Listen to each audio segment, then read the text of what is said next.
So I think today is the day that I pick the plums, because darn it, they look pretty ripe. Still don't know what I'm going to do with them. Might just eat them. I had one the other day and it was pretty darn tasty, so they're small. They might just be snack food. So I decided what to do with the plums that I harvested, and I'm going to turn them into a plum sauce. So the ingredients that we need to make this plum sauce that I found is obviously plums, which I'm going to just take the pits out of and cut into a couple of chunks. They're probably only going to be like quartered because they're not big. And then it also calls for some garlic.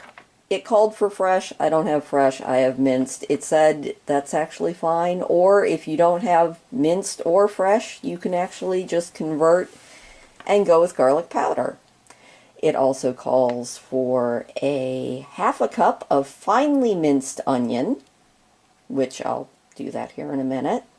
A tablespoon of grated ginger, which should be interesting. I've never grated ginger, but I figured, hey, what the heck. A quarter of a cup of soy sauce and 2 tablespoons of chili sauce. So I am going to get the onion minced, and I'm going to get the prunes. I got them all washed up. I'm going to get them pitted and all of that, and the ginger minced, and then we are going to assemble this. So hopefully it'll work. Right, no lie, chopping up the plums was actually a huge pain in the butt because they were very, very tiny, and the pits were also very, very tiny. But there is the last of the plums and the onion in there. I'm going to add the garlic, the pepper, the soy sauce, and the ginger, and then you cook it for, gently simmer it for 20 to 40 minutes, stirring occasionally. So let me get the rest of the ingredients in. Goes the ginger. And I am a terrible measurer. It said a tablespoon or to taste. Grating it was easier than I thought, and it smelled amazing. Actually, the smell kind of reminds me of sassafras. I don't know if any of you have ever had sassafras, but when I was a kid, it used to grow at the camp that I went to a couple of times. I earned the money to go to camp by selling Campfire Girls candy bars. And there were sassafras trees growing everywhere, and we would pull off the leaves and suck at the base of the stem. It was really good. Good times. But fresh ginger reminds me, smell-wise, of sassafras. Wonder if they're related. In goes the garlic, which smells nothing like sassafras. And it said 2 to 3 tablespoons of garlic, so I'm going to split it and go with 2 1/2. That's 2 to 3, right? Hopefully that works. I am totally winging it. I don't think this is going to be exactly like a plum sauce that you get at a Chinese restaurant, but hopefully it'll taste good. 2 tablespoons of chili sauce. I was surprised that this one didn't call for brown sugar. Some of the recipes called for sugar and some of them didn't. But this one says it's a traditional plum sauce recipe. So I figured traditional sounds good.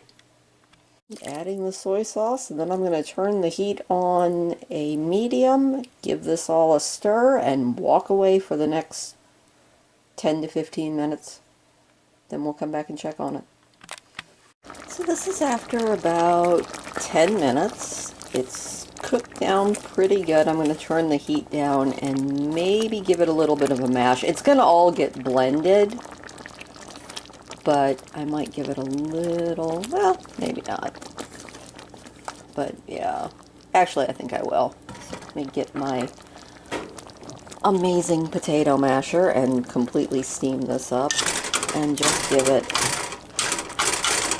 a little bit of a mash, which was probably completely pointless to do, because I don't know if it's actually mashing anything. I think I'm just sort of stirring it with style here. Anyway, I am going to let this, I turned the heat down a little bit, and I'm going to give it about 10 more minutes, and then we will check on it again. Now the good question is, what sort of a taste does it have? So I'm going to get a drip here. That's interesting.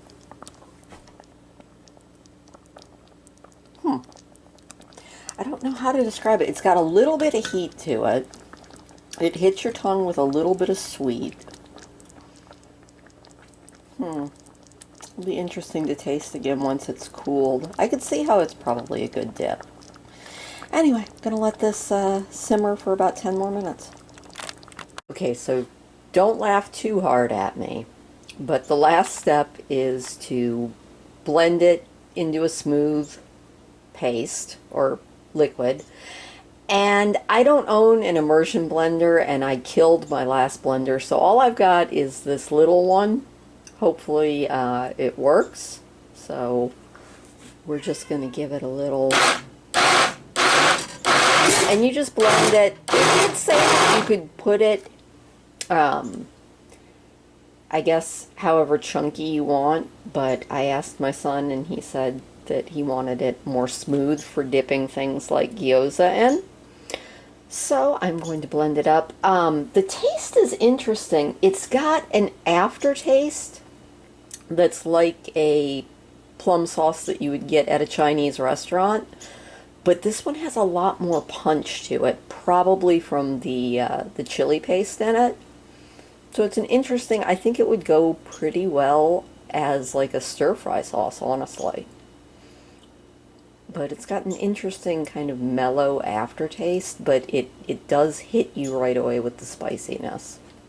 So if you want to give it a try, it's definitely good. I will be sure and let you know later on how it goes on various dishes, but if you have a ton of extra plums like I do, it's an idea, a thought of what to do with them that's a savory instead of a sweet.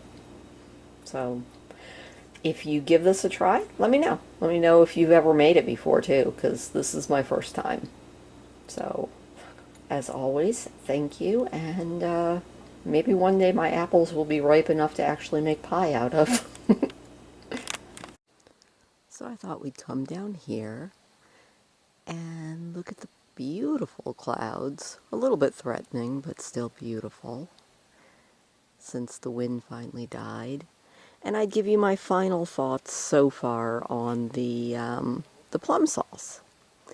So it's not exactly like a plum sauce that you would get in a Chinese restaurant, like at all. It, well, I mean, it is. The aftertaste is like a Chinese restaurant plum sauce, but it kind of, probably from the chili peppers in it, it kind of punches you in the throat with heat. But then the aftertaste, it mellows down and you really get the plums out of it. I'm not sure how it would be for like dipping. We didn't try, we just tried eating it off a spoon, which it was honestly pretty darn good. If I try it with some, well, when I try it with some other stuff, I'll let you know how it is. But it's an interesting taste. I think it would go really, really well on pork, or even like as a stir-fry sauce. And that was something large jumping into the water. I wonder what it was. Might be our woodchuck friend again. Don't know though. I haven't seen it in a couple of days, but there's something over there.